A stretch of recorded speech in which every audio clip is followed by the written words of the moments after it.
Hey there, coffee lovers! Welcome back to our channel. Today, we're diving deep into a topic that's brewing controversy, the downside of coffee. While many of us love our daily cup of joe, it's time to explore the reasons why coffee might not be as great for you as you think. So grab a seat and let's get started. First, let's talk about what coffee is. Coffee is made from roasted coffee beans, which are the seeds of the coffea plant.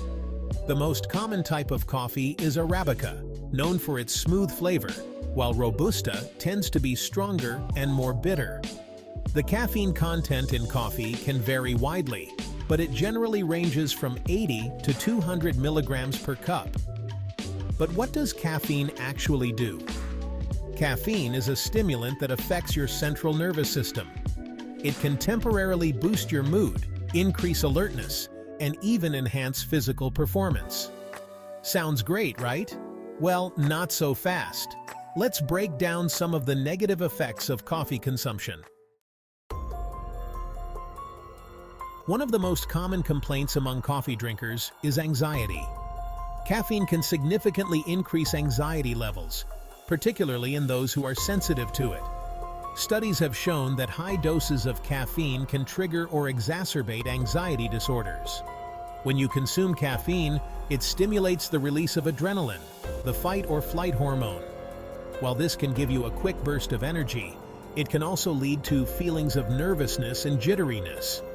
If you find yourself feeling on edge after your morning brew, it might be time to reassess your coffee consumption.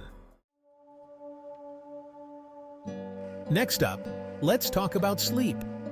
Many people rely on coffee to kickstart their day, but did you know that consuming coffee, especially later in the day, can severely disrupt your sleep patterns?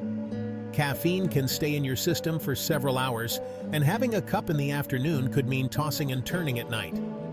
According to a study published in the Journal of Clinical Sleep Medicine, consuming caffeine even 6 hours before bedtime can reduce total sleep time by more than an hour.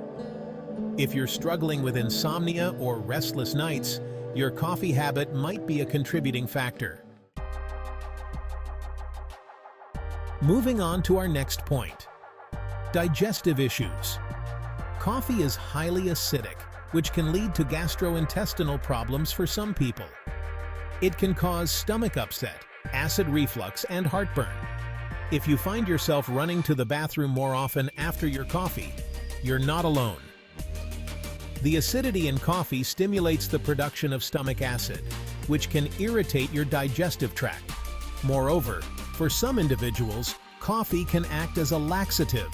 While this might seem like a benefit for some, it can lead to dependence on caffeine for regular bowel movements. Over time, this can disrupt your natural digestive rhythm. Let's talk about heart health. While some studies suggest that moderate coffee consumption might have cardiovascular benefits, excessive intake can lead to increased heart rate and blood pressure. Caffeine can cause a temporary spike in heart rate, known as tachycardia.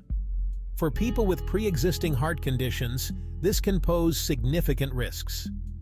The American Heart Association suggests that those with heart issues should limit caffeine intake to prevent any adverse effects.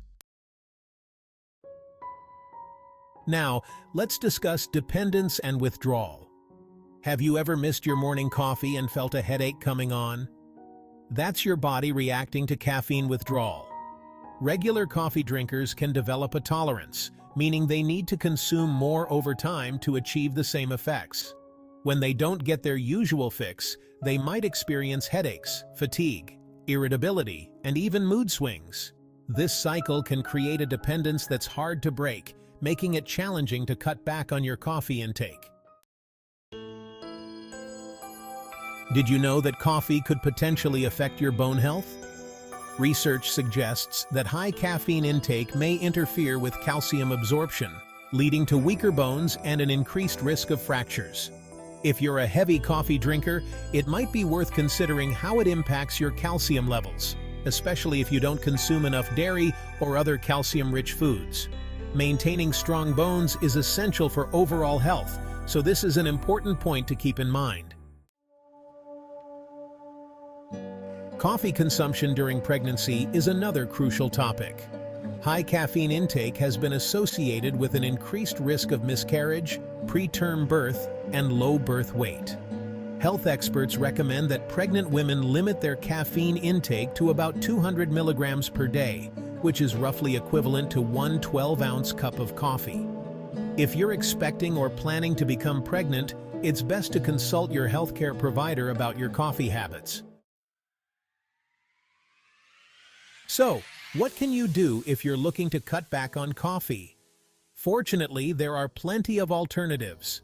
Consider trying herbal teas, which are naturally caffeine-free and can provide a calming effect.